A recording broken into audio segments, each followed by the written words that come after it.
그래서 너무 안타까운 거예요. 그때 고운함, 조선 후기에 고운함이 없어진 거예요. 거기가 지금 현재 내려오는 이 대한불교 조계 중에 시원지입니다. 이거를 가지고 고운함 불사를 할 거예요.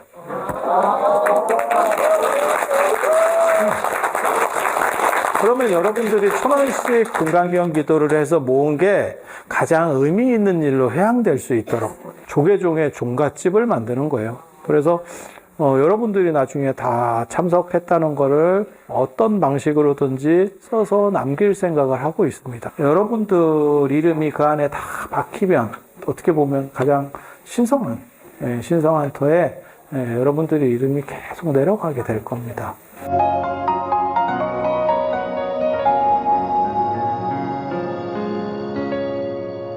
여기 뒤에 보면 부처님이 너무 작죠? 지금 우리 이 조성 공간에 비해서 너무 작지 않아요? 이런 공간은 사실 전국적으로도 이렇게 넓은 공간은 큰 절들 중에서도 몇 개 없습니다. 좀 그렇죠? 공간은 진짜 넓지 않아요? 나는 이게 내가 이 정도 하면 여기 다 차고 저 텐마루까지 다 앉을 줄 알았어. 근데 나 지금 빈정이 상했다니까?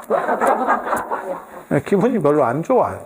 그런데 제가 여러분을 위해서 참고 하는 겁니다. 그래서 여기 부처님이 참고로 말씀드리면 오늘 참고로 너무 얘기해줬는데 강원도 유형문화재예요. 그래서 이 기도를 위해서 사실은 박물관에서 빼왔습니다. 원래 안 되는데 박물관에 지금 모셔온 거예요. 근데 박물관장 선생님 오늘 오셨는데 나한테 인수증 좀 써줘 이러더니 가뿐네. 이게 지금 문화재로 지정된 거는 박물관에서도 못 움직입니다. 함부로 못 움직여요. 그래서 특별히 모신 거예요. 너무 작지? 좀 큰 불상을 모셔왔어도 될 건데 지정 안 된 불상은 아무렇게나 모셔와도 돼요. 그런데 왜 지정이 됐는데도 이렇게 작은 불상을 모셔왔을까? 이 석가모니 부처님인데 굉장히 작은 불상을 모셔왔어요. 이유는 이 부처님이 북대 고운함에 있었던 부처님이에요. 북대 고운함에 있었던 자 이제 그 얘기를 잠깐 해드릴게. 이 북대 저 북대 지금은 미륵암 말고 그 옆에 고운함이 있었어. 언제 고려 말에. 그리고 이 불상이 지금 이 불상 말고도 북대 고운함 불상이 비로자나 부처님도 한 분 더 계세요. 그것도 강원도 유형문화재로 지정이 돼 있어. 박물관에 가시면 두 분이 전시돼 있었는데 전시된 걸 빼온 거예요. 안 된다. 여기 지금 써야 된다. 이렇게 해가지고 일단 배틀이 왔어. 배틀이 왔어. 근데 이제 북대 미륵암 가보신 분도 계시겠지만 그 옆에 고운함 자리가 있어요. 고운함 자리가 있는데 그때 그 고운함에 기가 막힌 스님이 계셨습니다. 그게 나홍 스님이에요. 나홍 스님. 고려시대의 선불교를 대표하는 두 분 스님이 계시다고 보면 돼요. 진울 스님과 나홍 스님. 나홍 스님이 있었고 그 고운함 가기 전에 신성함이라고 있어. 신성함이라고. 지금은 없습니다. 신성함이라고 있는데 그때 신성함에 혼수 스님이라는 분이 사셨어요. 이름이 혼수야. 굉장히 피곤해. 굉장히 피곤해. 혼수야, 혼수. 화남 스님이라고 하겠습니다. 화남 스님. 화남 혼수거든. 화남 혼수거든. 화가 난다는 뜻이 아니고 화남. 이게 참 발음이 둘 다 좀 그렇다, 그죠? 혼수는 혼수 상태인가, 여러분? 근데 이 혼수 스님이 굉장히 중요한 게, 나홍 스님도 중요하지만 혼수 스님도 굉장히 중요한 게, 지금 오늘날 대한불교 조계 중에 모든 법맥이 혼수 스님 맥이에요. 단일맥입니다. 단일맥. 지금 조계종 전체가 단일맥이에요. 그런데 이분이 두 명한테 배웠어요. 우리 태고보호 스님하고 나홍 해근 스님한테 배웠어요. 이 나홍 스님은 진짜 대단한 분입니다. 고려시대에서 선불교를 대표하는 두 분을 꼽으세요. 이러면 진울 스님하고 나홍 스님 이렇게 꼽으면 되고, 그 다음에 어떻게 보면 교학적인 부분, 학문적인 부분을 꼽으라 그러면 규녀 스님하고 백악국사 의천스님 정도를 꼽으면 돼요. 그래서 그 한 4분 정도가 나오거든요. 그래서 나홍 스님은 살았을 때 부처님이라는 칭호를 들었던, 생불이라는 칭호를 들었던 굉장히 대단한 분입니다. 이 나홍 스님에 대해서 제가 나중에 또 긴 얘기를 해드릴게요. 얼마나 대단한 분인지. 이 어른이 살아계셨으면 조선이 저렇게 일국국가가 안 됐을 겁니다. 굉장히 대단한 어른이에요. 그냥 그 정도까지만 하고. 여기에도 전설들이 많이 있어. 그런데 화남 혼수스님이 2분한테 가르침을 받았는데 그 2분이 누구냐면 한 명은 태고 보호스님. 태고종의 시조이기도 하고 그 다음에 조선 후기에 보면 이 스님이 어떻게 보면 가장 유명한 스님 중에 한 명이에요. 고려 말뿐인데 조선 후기로 가면 주가가 막 이렇게 올라가. 그리고 또 한 분이 나홍해근 스님한테 이렇게 공부를 했어. 쉽게 말해서 가르침을 받았어. 그런데 보통 누구에게 받았느냐, 누구에게 내 스승이 누구냐라고 쓰는 거는 스승 입장에서도 글을 쓰지만 제자가 판단하는 경우가 많아. 되게 재밌어요. 그러니까 스승 비문에는 둘 다 이분들이 나와. 그러니까는 태고 보호 스님에게도 혼수 스님이 제자예요. 이렇게 나오고 나홍 스님에게도 비문에도 혼수 스님이 제자예요. 이렇게 나와. 둘 다 나와. 나홍 스님의 또 다른 제자가 그 유명한 무학 스님이에요. 무학대사예요. 제가 대충 얘기하는 것 같아도 정보는 정확합니다. 특히 저 같은 경우는 제가 나홍 스님으로 박사논문을 쓴 사람이라서 뭐 정확해. 그렇게 나오는데 혼수 스님 비문이 남아 있는데 혼수 스님 비문에 보면 그러니까 나홍 스님도 제자라고 얘기했고 보호 스님도 제자라고 얘기했어. 근데 혼수 스님 비문에 따르면 나홍 스님 얘기밖에 안 나와. 그 얘기는 뭐냐면 당신이 스승으로 여긴 건 나홍 스님이야. 그래서 아마 나홍 스님에서 혼수 스님 그리고 이게 조계종맥으로 다 내려가는 거예요. 그 자리가 북대예요. 북대 고운함 자리예요. 지금 북대 밀감 자리가 아니고 그 옆에 있는 고운함 자리야. 그런데 지금 이 불상이 남아있다는 게 이게 조선 후기 불상이거든요. 그러니까는 이 고운함 불상이 이제 어떻게 하냐면 복장을 열었는데 부처님 뱃속에 있는 기록물들을 꺼내서 검사를 해봤더니 거기에 고운함 불상이라고 쓰여 있었어. 그래서 이게 고운함 불상이구나 라는 걸 안 거야. 그 얘기는 뭐냐면 조선 후기에 고운함이 없어진 거예요. 조선 말쯤에 불상이 남았을 정도니까. 보통 절이 폐사되면 불상은 다른 절로 옮겨요. 이런 식으로 해서 두 분이나 남아 계시다는 얘기는 옮긴 지 얼마 안 됐다라는 뜻을 반증하는 거예요. 그래서 거기가 지금 현재 내려오는 이 대한불교 조계종의 시원지입니다. 시원지. 그래서 그거를 복구를 해야겠다라고 제가 원을 세우는 거예요. 이 조계종이 잘 안 되는 게 남상이라는 게 있어. 남상.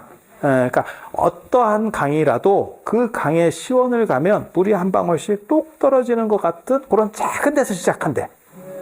작은 샘에서 시작한대. 그럴 것 같지 않아요? 그냥 생각해보면. 그죠? 그걸 남상이라고 그래요. 남상. 남상. 그래서 아무리 큰 강도, 양자강이나 황하 같은 강도 실제로 그 근원으로 거슬러 오려면 찻종지 같은 데서 시작한다. 이런 얘기가 있어. 그래서 그걸 남상이라고 하는데 그 남상, 그거를 또 다른 말로 중국에서는 보통 그렇게 얘기해요. 조정이라고. 조정. 그러니까 종갓집이다.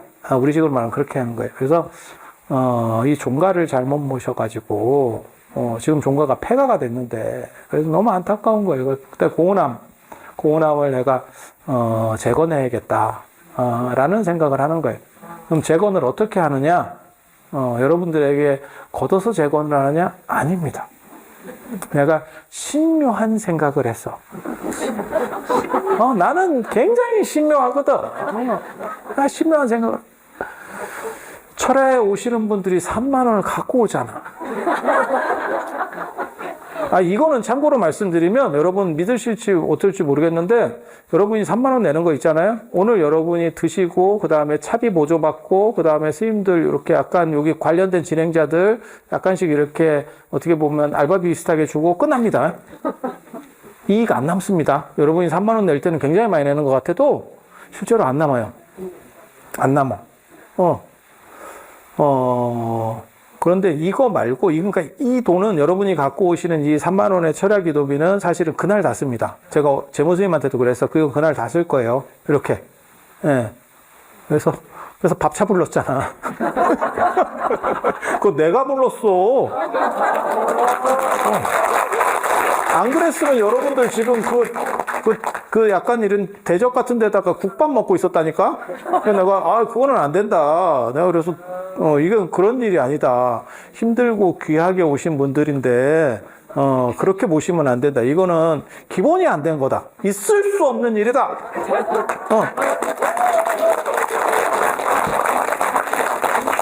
자, 그런데, 이게 잘 봐. 이게 잘 봐. 이거 마법이 있다, 마법이 있다. 봐봐. 집에서 이걸 하루씩 하면 3만 원이잖아. 여러분은 가지고 와서 철야를 하잖아. 그러면 그건 그때로 소진하면 돼. 집에 남는 사람들 있지. 자, 봐봐. 지금 1,700명이 있는데 이 자리에는 지금 4,500명 밖에 없거든? 그러면 한 1,000명 있지? 1,000명이 다음 달에 만들 거 아니야? 이거를 가지고 고운한 불사를 할 거야.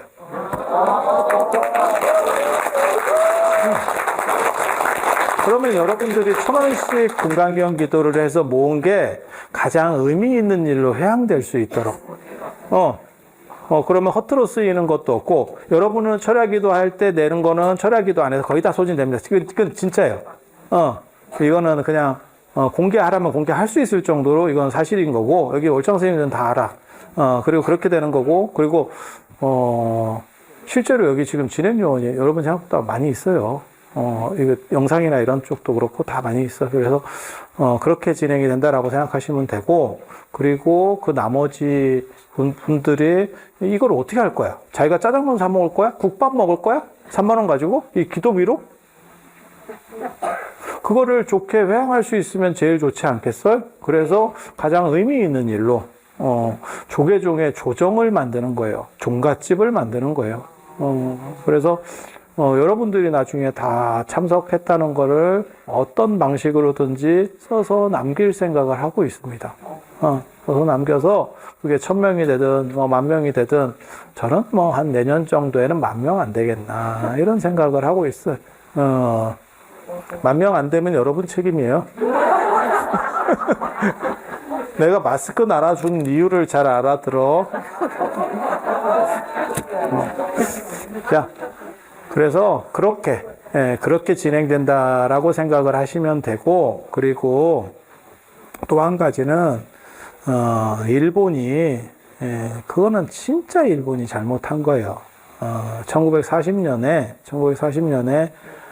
진짜 나쁜 짓을 했거든. 40년, 41년 일제가 이제 패망하기 직전이야. 패망하기 직전인데 그때 한국 불교를 전부 지금 남산에 있는 서울 남산이에요. 서울 남산에 있는 방문사라고 하는 절에다가 한국 불교 전체를 다 갖다 붙이려고 그랬어. 밑에다가 배속시키려고 그랬어. 밑에 넣으려고 그랬어. 방문사가 2등 방문이에요. 2등 방문 추모 사찰입니다. 거기다가 한국 불교를 다 넣으려고 그랬어. 이 미친놈들이. 야, 이거 우리 입장에서는 진짜 짜증나는 일이거든요. 근데 그때는 일본이 서슬이 퍼런 때라서 쉽게 말할 수가 없어. 아닌 건 맞는데 말하면 여러분 아시죠? 우리 속담에 그런 거 있잖아. 호랑이보다 꽃감이잖아. 그죠? 근데 그게 나중에는 일본 순사 온다로 바뀌잖아. 일본 순사도 그렇게 끝발이 좋았어. 무섭고. 맞죠? 여기 이제 얼굴들을 뵈면 몇 분은 순사를 봤던 얼굴들도 있고. 저같이 90년대생은 순사를 잘 모르는데, 우리 책으로, 우리 역사 전공이잖아. 내가 역사 전공이야. 역사 전공이야. 그래서 내가 아는 거예요. 아, 일제에 순사가 있었고, 그 순사들이 얼마나 사람을 좁혔으면, 운운에게 순사 온다라고만 해도, 놀래서 이렇게 뒤집어질 정도로. 순사면 요즘은 경찰이잖아. 별것도 아닌데, 순사도 그렇게 끝발이 센데, 야, 이거 총독을 어떻게 하겠어. 그런데 그때 종정 스님이 누구였냐면, 지금 상원사에 계시던 하남 스님이에요. 하남 스님이에요. 그래서 하남 스님이 그렇게 할 수는 없다. 그때는 종정제입니다. 종정제. 종정제가 뭘 얘기하는 거냐면, 총무원장 권한까지 다 있는 거예요. 총무원장은 이종국 스님이었어요. 지암 스님. 총무원장은 지암 스님이었고, 이제 종정 스님이 하남 스님이에요. 근데 하남 스님이 뭐라고 엄명을 내리냐면, 일제에 한국 불교를 넣는다라고 하는 건 있을 수 없다. 그것도 방문사에 넣는다라고 하는 건 이 세상에 이거는 말 같지도 않은 일이다. 우리 어떻게 보면 우리가 안중근의사를 그렇게 높이 보는 게 이등박문은 대단한 사람이에요. 제가 늘상 얘기하지만 굉장히 대단. 일본 입장에서는 우리 입장에서는 거지 같은 사람인데 일본 입장에서는 대단한 사람이에요. 그래서 이등박문이 일본 돈에도 들어가는 사람이라니까. 화폐에도 얼굴이 도 안 되는 사람이라니까. 그러면 최고급이에요. 그래서 그 추모 사찰에다가 다 넣으려고 하니까 그건 있을 수 없다라고 해서 무슨 일을 벌이냐면 일본 불교에 없는 종단을 만들자. 일본 불교에 없는 종단을 만들자. 그렇게 해서 학자들에게 검토하게 했어요. 일본은 도저히 합칠 수 없는 새로운 이름을 하나 찾아야겠다. 그게 조계종입니다. 조계종입니다. 조계종은 어디서 나오는 거냐면 시작이 어떻게 되는 거냐면 예전에 고려 중기에 대각국사 의천 스님께서 천태종을 개창하면서 이제 고려 불교를 재편하려고 하는 움직임을 해요. 그때 선불교 선종에 있었던 구산선문의 스님들이 천태종으로 많이 들어갑니다. 참고로 말씀드리면 오늘 참고 너무 많이 얘기하는데 천태종은 선종입니다. 천태종은 선종입니다. 그래서 초록원 동색이라고 옆에 쪽 사람들이 옮겨가는 거예요. 교종의 화엄종이나 법상종 스님들은 안 옮겨갔고 얼마 안 움직였고 선종에서 다 빨려 들어간 거예요. 구산선문에서 엄청 빨려 들어가는 거예요. 그러니까 나중에 진울 스님이 무슨 얘기를 하는 거냐면 천태종에서 너무 빼가니까 이러다가 잘못하면 구산선문이 다 무너지겠다. 그래서 구산선문이 먼저 뭉쳐야 된다. 구산선문이 누구냐? 육조 해령 스님 계통이고 육조 해령 스님이 중국 절강성 조계산에서 법을 설하셨어요. 정확하게 말하면 조계산 보림사입니다. 현재는 남화선사라고 해요. 남화선사라고. 그래서 조계산에서 법을 설하셨기 때문에 그래서 조계종이라고 우리를 통칭하고 전체 구산선물을 아우를 수 있는 명칭으로 조계종을 놓고 그래서 단합해야 된다라고 해서 조계종이라는 명칭이 가상의 명칭이에요. 실제로 어떤 종파로 존재했었던 게 아니고 우리 하나 그러니까 뭔 생각을 하시면 되냐면 범삼성가 이해가 됩니까? 신세계나 CJ나 이런 데는 우리가 같은 삼성인가? 라고 생각할 수도 있지만 범삼성가로 묶으면 그죠? 왜 그런 거 있잖아. 이맹희 씨나 이건희 회장님이나 이렇게 사이가 별로 안 좋았잖아. 그래서 그렇게 생각하면 사실 문제들이 좀 되기는 되는데 그런데 범삼성가로 묶으면 다 들어가거든? 그런 식으로 연합을 해야 됩니다. 라고 해서 조계종을 천명했고, 그거를 다시금 끄집어내서 1941년도에 상원사에서, 그거를 발의를 해서, 지금 조계사를 만듭니다, 서울에. 네. 원래 이름은 태고사였었어요. 그래서 조계사를 만들고, 조선불교 조계종을 만들었어요. 그게 일제강점기 때 유일하게 정부로부터 인정받은, 일제로부터 인정받은 종단이에요. 한국불교 종단. 그 전에는 다 야매였고 종단이 없었어. 유일하게 정부가 인정하는 종단. 그게 조계종이에요. 그래서 제가 그 뒤부터 일본이 한국 불교를 병합한다는 생각 자체를 못하게 됩니다. 그게 하람 스님의 제가 보기에는 가장 큰 업적 중에 하나예요. 가장 큰 업적 중에 하나예요. 그리고 나중에 이제 일본 총독이 하남 스님이 워낙 이렇게 꼬장꼬장하고 이런 수행자라는 얘기를 듣고 총독이 한번 올라오라 그랬어요. 그리고 그때 41년에 조선불교 조계종, 그때는 조선입니다. 조선이라는 명칭을 썼었어요. 그러니까 제가 그런 얘기 하거든요. 62년에 대한불교 조계종이에요. 사실은 62년에 대한불교 조계종. 그게 대처승들 때문에 그 정화를 하고 대처승들을 몰아내고 다시 종단이 하나로 뭉쳐진 게 대한불교 조계종이에요. 그러니까 이게 시대마다 틀려. 그러니까 일제강점기 때는 우리를 조선이라는, 한국 사람들은 조선이라는 인식이 강했고, 그 다음에 1960년대, 70년대는 대한이라는 인식이 강했어. 그래서 우리 어렸을 때만 해도 대한뉴스가 있었어. 대한뉴스. 이런 게 있었어. 기억이 나실 거예요. 그게 언제까지 있었냐면, 약 한 80년대 중반까지 대한이라는 인식이 강했어. 그러다가 그 다음부터는 한국이라는 쪽으로다가 바뀌어요.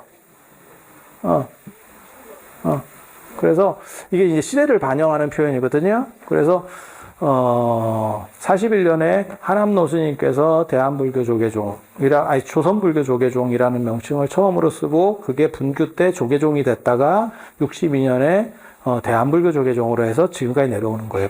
그래서 법맥으로 보면 화남 혼수 스님의 그 맥이 그게 마지막 국사입니다. 조선 초기까지 국사로 있었던 분이에요. 마지막 국사예요. 그래서 되게 재밌는 게 국사와 왕사가 전부 나홍 스님 제자였었어. 화남 스님, 그 다음에 조금 뒤에 나오는 무학 스님이 이제 왕사가 되거든요. 그래서 조선 초기에 굉장합니다. 그리고 그 본산이 어디였냐면 양주 회암사입니다. 여러분은 잘 모르실 거예요. 나중에 제가 지금 제가 원래는 제 유튜브나 이런 거 보시면 쏘댕기기라는 표현을 쓰거든요. 그게 제가 답사로 시작을 해서 그래요. 답사로. 그러다가 한 3년째 지금 쉬고 있지. 코로나 선생님께서 오셔가지고 3년째 쉬고 있어요. 지금 개점 휴업 상태로 한 3년쯤 해서 지금 이제 또 움직이기 시작하려고. 그래서 국내 답사는 내가 회암사부터 회암사에 거기 지공스님이라고 거의 신적인 어른이 있어요. 거기 또 나홍스님 선생님이 있어요. 대단한. 거기 보면 지공스님, 나홍스님, 무학스님 이렇게 사마상 보도도 있고, 거기 부처님 사리탑도 있고, 그게 지금 폐사가 돼서 황룡사처럼 폐사가 돼서 여러분들이 잘 모르는 거야. 모르는 거예요. 그 옆에 쪽판 절은 하나 있어요. 그게 나중에 조사전이었었는데, 그래서 거기를 먼저 가서 한번 이렇게 신고식을 한번 해야겠다. 내가 다시 돌아다니게 됐습니다. 이런 생각을 한번 하고 있는데, 굉장히 큰 절입니다. 조선 중기까지 전국 최고 절이 회암사예요. 양주 회암사. 그래서 이성계도 상황이 된 뒤에 회암사가 살았어요. 그런 정도로 대단한 절이에요. 그리고 양주시에서는 회암사지를 지금 사지만 남았는데, 유네스코 문화유산으로 넣으려고 계속 추진 중에, 지금 잠정 목록으로 좀 이따 올라갈 겁니다. 그렇게 대단한 절이에요. 터만 있는데. 그러니까 터만 있는 걸로 가장 대단한 절이 황룡사, 미륵사, 회암사 이렇게 생각하시면 돼요. 대단한 절이에요. 대단한 절. 그래서 이 나홍 스님 제자로 그 화남 혼수 스님이 계시고 무학 스님도 계시고, 그리고 화남 혼수 스님은 국사였고 무학 스님은 화남 혼수 스님 돌아가시고 난 뒤에 왕사가 되고 이렇게. 그래서 나홍 스님계가 전체를 장악하게 돼. 전체를 장악하게 돼요. 그래서 이 혼수 스님으로 보면 북대가 어떻게 보면 조계종의 조정이고 시작점이고, 지금 이 모든 스님의 맥이 전부 그 혼수 스님 맥이니까 그거는 다 동의하는 거예요. 그래서 북대가 시작점이 되고, 그리고 지금 현재 대한불교 조계종의 관점에서 보면 하남 스님이 시작한 조선불교 조계종이 시작이 돼요. 그래서 북대와 상원사라고 하는 게 굉장히 중요합니다. 굉장히 중요합니다. 그래서 이런 부분들을 이제 올바로 세우고, 사실은 이 월정사가 굉장히 크게 발전하고 있었는데 일제강점기 때만 하더라도 종정과 총무원장이 전부 월정사 스님이었으니까 대단했는데도 불구하고 지금 여러분들에게 잊혀진 절이 된 이유는 아까 얘기한 것처럼 145대 때 여기를 전소시켜버렸어요. 아군들이 아군들이 전소시켰어요. 그래서 참 안타까운 일이 벌어진 겁니다. 그래서 너무 좀 슬프죠. 그래서 그런 것들을 다시 복구시키려고 하는 거고, 그 다음에 일제강점기 때 기가 막힌 일이 있었어요, 사실. 이 사연도 굉장히 재밌는 일인데, 하남 스님이 이쪽으로 오시게 되는 사건이에요. 원래는 봉은사에서 조실로 계시다가, 일제강점기에 대단한 사람이 또 있어요. 용창은 스님이라고 월정사 스님인데, 여러분 모를 거예요. 모를 거야. 그 당시에 와세다 대학을 나왔어. 한 번씩은 들어본 와세다 대학. 와사비 아니고요. 와세다 대학. 일본에서 상당히 유명한 대학이에요. 상당히 유명. 한 번씩 들어봤지? 와세다 대학. 일제강점기 때 사찰이 돈이 많았기 때문에 이게 예전에는 이런 땅 가진 게 월정사가 보이는 데까지 다 월정사 땅이거든요. 지금 이렇게 보이는 데가. 그래서 땅을 많이 가지면 거기서 옛날에 화전 같은 거 해갖고 도지가 엄청나게 나와요. 그래서 절에 뭐 몇백 명이 살고 상원사 같은 데도 많이 살 때는 100명이 살았어요. 그렇게 몇백 명이 사는 사람 중에서 똑똑한 스님을 절돈으로 유학을 보내줘. 근데 그때만 해도 일본 유학이 최고지. 그때 중국으로 갈 거야, 뭐 미국으로 갈 거야. 이거 그렇지? 일제 강점기니까. 그렇게 해서 와세다 대학을 나왔으니까 머리가 좋지. 머리가 너무 좋아서 사고를 쳤지. 그래서 뭐라고 얘기를 했냐면, 이런 땅을 놔둬보는 것보다, 이런 땅으로 그냥 농사 도지나 받는 것보다 사업을 합시다. 사업을. 교회에서도 사업하잖아. 실제로 사업을 해가지고 강원역에 이런 거 있잖아요. 그게 원래 월정사 거였어요. 사업으로. 내가 일본에 가보니까 이거 절만 해서 종교만 가지고는 안 되고 아예 자산이 있으니까 우리가 사업을 해서 더 크게 쫙쫙쫙 벌려갑시다. 그래서 나중에는 이 동네에는 스님이 국회의원도 됩니다. 진짜야. 지암 스님 국회의원 했어. 여기 그 총무원장에 있었다는 그 지암 스님 국회의원 했다고. 그렇게 해서 사업을 했는데 생각은 좋았지. 하지만 20대였지. 20대였지. 느낌이 좀 쎄하지? 느낌이 좀 쎄하지? 그리고 가진 돈 갖고 했으면 되는데 주식할 때도 이게 힘들게 되는 이유가, 주식이 떨어지면 물타기 하면서 이걸 던지기 시작하면 한없이 말려 들어갑니다. 그런데 그때 일제에는 또 약간 뭐가 있었냐면, 일종의 결국 안 돼가지고 고리되고 뭐 사채를 돌려받기까지 한 거야, 이 사람이. 그래서 차압이 들어오기 시작하는데 중대 정멸보궁에까지 차압이 들어왔어. 빨간 딱지가 보궁에 붙었어. 진짜. 내가 하남 스님 가지고 박사 논문을 또 썼었기 때문에 잘 알아. 이게 잘 알아. 차압이 거기까지 붙었어. 난리가 난 거야. 그래서 오대산 전체가 날아가게 생겼어. 핏으로. 그래서 그 부채위원장으로 등장을 하는 게 젊은 지암 스님이야. 그 국회의원 했고 총무원장 했다는 그 사람, 그 양반이 젊었을 때 그 부채 정리를 하기 위해서 큰 스님을 한분 모셔와가지고 여기를 뭔가를 좀 살려야겠다. 이거 도저히 안 되겠다. 그렇게 해서 봉은사에서 조실을 하시던 하남노 스님한테 가서 하남 스님을 모셔옵니다. 그래서 상원사에 주석하시면서 하남 스님이 이렇게 하면 안 된다. 이렇게 해서 만든 게 지금도 남아있어. 석존 부처님, 정골사리탑. 정골사리는 여기에 중대 정멸보궁에 모셔진 게 이 머리뼈살이에요. 뇌살이, 불뇌살이라고도 하고. 그래서 석존 부처님의 정골사리 탐묘, 탐묘의 찬항해라는 걸 결성을 합니다. 그리고 정멸보궁 봉찬 기도를 합니다. 봉찬 기도를. 그때 발기인으로, 지금 문헌도 남아있어요. 30일 본사 주지들이 다 나왔고, 월정사를 구하기 위해서, 왜냐하면 종정 스님이 움직이니까. 그리고 상징적으로 들어온 인물이, 총독, 이런 사람 다 들어왔어요. 그래서 그 기도를 통해서, 사리 기도를 통해서, 빛을 갖고 월정사를 살렸어요. 그 봉찬 기도에, 정멸보공 봉찬 기도의 영광을 다시 살리자는 의미에서 내가 금강경 봉찬 기도라고 한 거예요.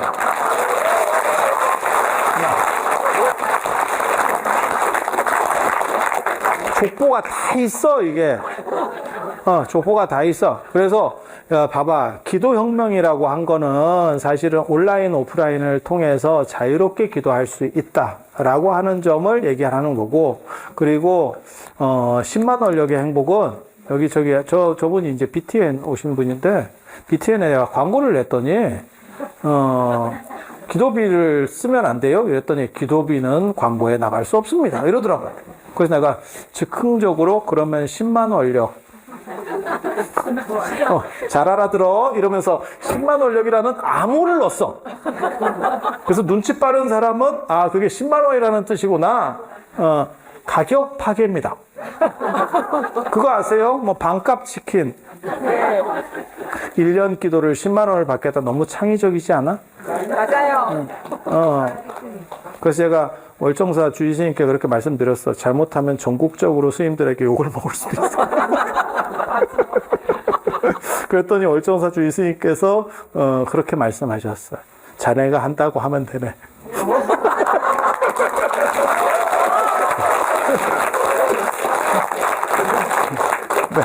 네, 내가 욕먹고 끝날 것 같아요, 스님. 그래서 기도혁명이라는 거는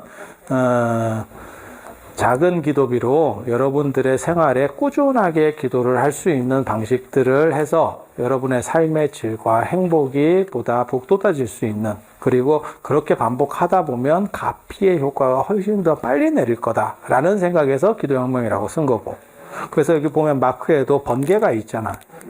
금강이 번개라는 뜻이에요. 금강저 이게 번개라니까 다.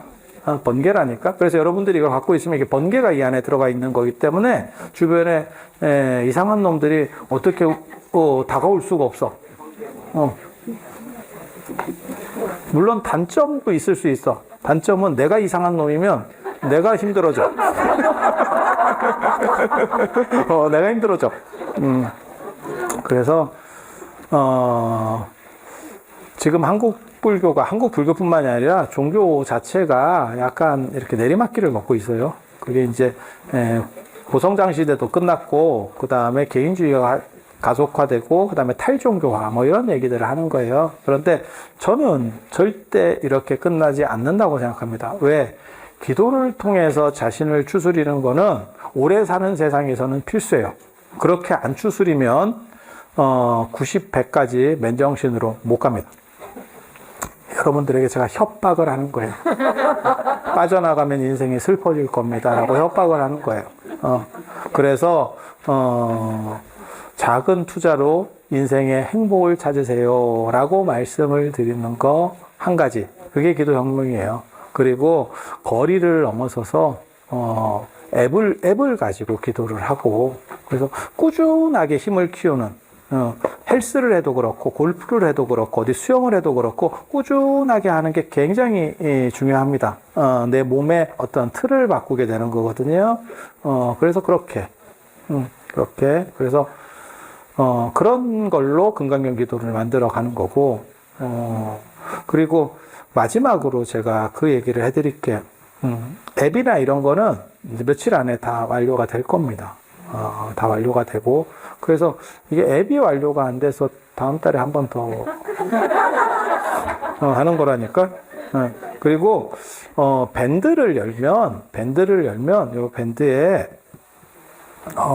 저게 있어요. 월정사 금강경, 월정사 금강경 봉찬기도라고 밴드가 있어요. 그래서 밴드에 가입을 좀 해주시면 이 관련된 내용들을 계속 들으실 수 있을 거야. 딴 생각하지 말고 지금 핸드폰을 열어봐. 왜 딴짓을 해? 근데 이렇게 얘기하는 분들이 있어요. 왜 밴드를 합니까? 50대 이후 가장 많이 쓰는 SNS가 밴드입니다. 20대는 인스타를 씁니다. 그래서 여러분이 인스타를 쓰면, 여러분은 약간 노만기가 있는 겁니다. 밴드를 써야 정상입니다. 다 그게, 연령대에 따라서 많이 쓰는 게 있어. 많이 쓰는 게 있어. 그래서 밴드를 열어보시고, 그거를 한번 눌러 놓으시면 저희가 계속해서 소식을 전달해 드릴 거예요.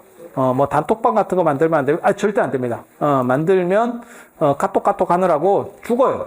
그냥 고지만 하면 참 좋은데, 무슨 문제가 벌어지냐면 꼭 쓸데없이 대답하는 사람들이 있어서 미친다니까? 그러니까 한 사람만 고지를 해주면 참 좋은데, 아니, 그렇잖아요. 꼭 감사합니다. 이러면 난리나. 감사합니다. 이래가지고 뭐 할 수가 없어. 그래서 밴드를 쓰는 거니까 밴드를, 조금 이렇게 가입을 해주시고, 그리고 또 한 가지, 월정사 유튜브가 있습니다. 월정사 유튜브. 지금도 저도 이렇게 들어가서 보고 있잖아요. 이거 이제 확인하려고 보는 거예요. 지금. 아까 그래서 내가 영상 꺼졌다라고 얘기하는 게, 야, 영상 나갔어. 이게 지금 계속 보고 있으니까.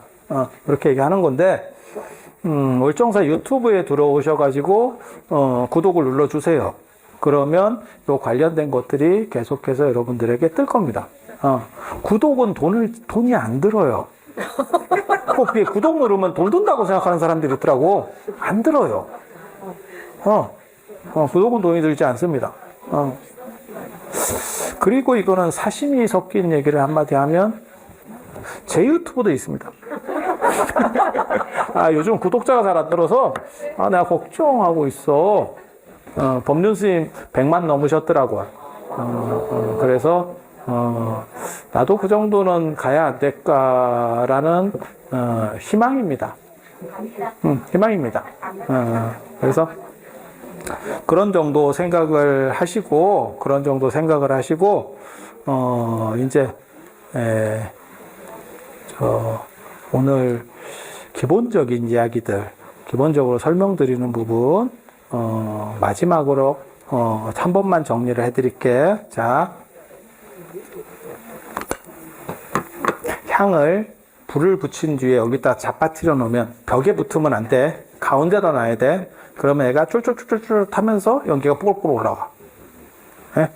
그리고 1,000원을 여기다가 신권을 놓고 그 다음에 유튜브로 한번 보든지 앱으로 들어가서 보든지. 네. 처음에는 유튜브로 들어가서 봐야 되고 앱이 나중에 활성화되면 앱을 통해서 유튜브로 들어갈 수 있어요. 그러면 요게 이제 도장이 하나씩 찍혀. 정확하게 말하면 연꽃이 하나씩 들어갈 거예요. 그래서 관계없어요. 그냥 하루 정도 띄워 먹어도 돼. 뭐 괜찮아. 그러면 총 열흘이 되면 한 단계씩 올라갈 거예요. 열흘을 하든지 일주일을 하든지 좀 생각을 해봐야겠다. 그렇게 해서 한 단계씩 여러분들이 올라가서 여러분들 모두가 부처님이 되셨으면 좋겠습니다. 여기 삼천불이 멀리 있는 게 아니에요. 미래불은, 과거불은 이미 끝났지만 현재하고 미래불은 사실은 행동하는 여러분의 몫입니다. 그리고 대승불교는 우리 모두가 다 부처님이 될 수 있다는 얘기를 하는 거예요. 그래서 제가 그런 얘기 하잖아요. 우리가 이렇게 합장을 하고 여러분들이 다른 분들을 다 부를 때 보살님 이렇게 부르는 게 보살이라고 하는 분은 부처님이 되는 분이에요. 미래에 반드시 부처님이 될 분. 그리고 이게 합장은 연꽃 봉우리거든요. 그래서 이 연꽃이 피면 부처님이 되는 거예요. 그게 누구냐? 여러분들이에요. 그래서 저는 여러분들과 함께 부처님이 될 날이 얼마 안 남았다라는 생각을 해요. 단 내가 먼저 될 거야. 그래서 그렇게 기도를 하시고 나중에 철야 때는 오셔서 이걸로 기도비를 내시면 되고, 그 다음에 혹시 못 오시는 분들이 있으면 북대 고운함에 불사를 해서 그게 얼마가 걸릴지는 모르겠어요. 그 3만 원씩 하고 얼마 걸릴지는 모르겠는데 그렇게 해서 불상들을 다시 그 자리에 모시고 조계종의 근본을 제대로 확립하는 그런 노력들을 해서 여러분들 이름이 그 안에 다 박히면 그 어떻게 보면 가장 신성한 터에 여러분들의 이름이 계속 내려가게 될 겁니다. 그리고 제가 문화재를 하는 사람으로서 얘기하는데 다 필요 없어. 뭐 동판에 새기고 다 필요 없어. 돌에다 새겨야 돼. 그것만 남더라고. 오래돼 보니까 그것만 남더라고. 동이나 뭐 이런 건 다 어떤 놈이 녹여가고 띄어가고 다 하고 금에 새기는 게 쥐약이에요. 금이 제일 빨리 없어져. 이거는 그냥 눈만 감았다 뜨면 없어져. 돌비에 새기는 게 제일 오래. 제일 오래. 그래서 제가 그 돌비에 참여하신 모든 분들이 새겨질 수 있도록, 그게 뭐 10,000명이라도, 새길 수 있도록, 물론 뭐 제가 새기는 건 아니고, 제가 시키는 거지. 그렇게 해서, 부처님의 가피와 좋은 공덕이 기도하시는 여러분들에게 소중히 전달될 수 있고, 그리고 그것을 통해서 여러분들의 삶이 풍족하고 행복해지고, 그리고 여러분 소망들이 다 이루어질 수 있는 그런 환경이 조성될 수 있도록 최선의 노력을 다하겠습니다. 그리고 또 마지막으로 말씀드리면 단순 철야가 아니고 중간중간에 큰 대규모의 행사들을 만들어낼 겁니다. 그거는 여러분들께서 10만 원씩 이렇게 보시한 부분들을 가지고 대규모 행사들을 해서 내가 월정사 금강경 기도 동참자다라고 하는 자부심을 줄 수 있는. 자, 장시간 들어주셔서 감사합니다.